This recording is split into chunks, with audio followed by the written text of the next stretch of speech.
राजा और उसकी 3 बेटियां। बहुत समय पहले एक राजा था जो खुद के बारे में सोचता था कि वह बहुत ही नेक सोच, दयालु स्वभाव और दरिया दिली है।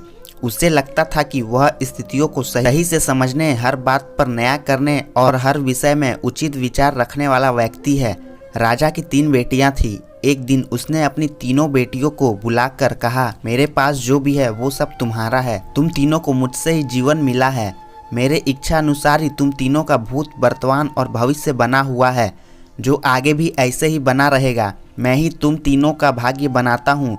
राजा की यह बात सुनकर उसकी 2 बेटियों ने शांत मन से राजा की बात में हामी भर दी, लेकिन तीसरी बेटी ने ऐसा नहीं किया।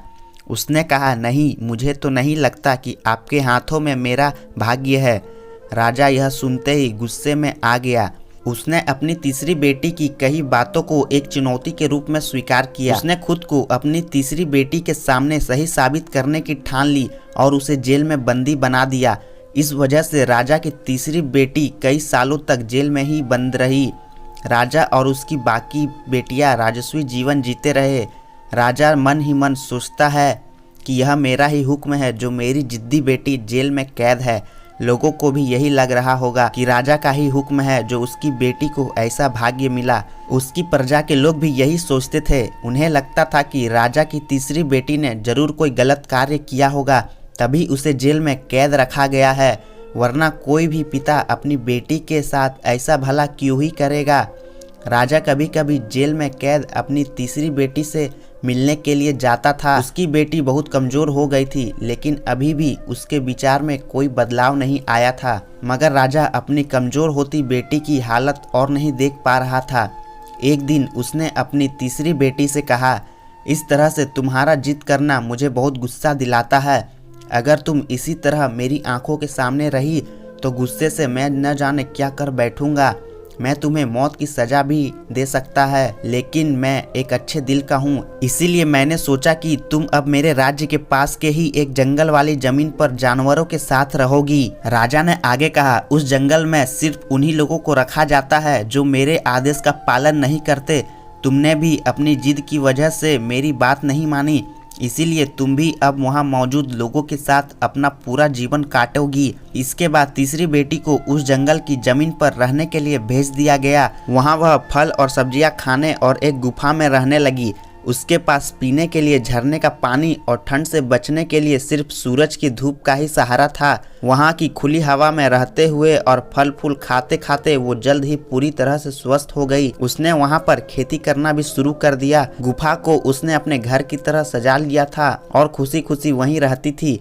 एक दिन वहाँ पर एक भटकता हुआ राहगीर आ पहुँचा। उसे देखते ही देखते राजा की तीसरी बेटी से प्रेम हो गया और दोनों खुशी खुशी वहीं रहने लगे। उस जंगल में उन दोनों के अलावा और भी कई लोग रहते थे, जिनकी मदद से उन्होंने उस जंगल को एक शहर के रूप में बदल दिया।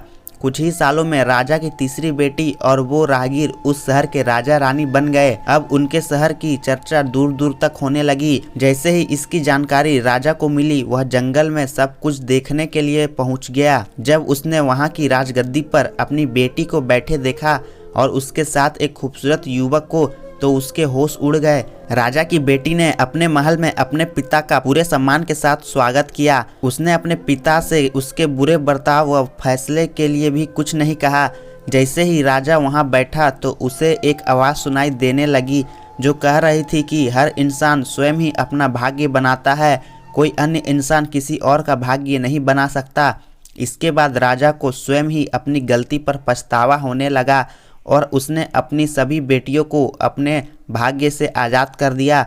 उसने अपनी तीनों बेटियों से कहा, भले ही तुम तीनों का भाग्य मेरे हाथ में है, लेकिन हर व्यक्ति खुद ही परिस्थितियों के अनुसार अपना भाग्य अच्छा व बुरा बना सकता है। राजा और उसकी तीनों बेटियों की कहानी हमें यह सीख देती है कि कोई भी व्यक्ति किसी का भाग्य बना या बिगाड़ नहीं सकता। हमारा भाग्य स्वयं हमारे हाथों में ही होता है, जिसे हम अपनी सूझबूझ से बुरी परिस्थितियों में भी अच्छा बना सकते हैं।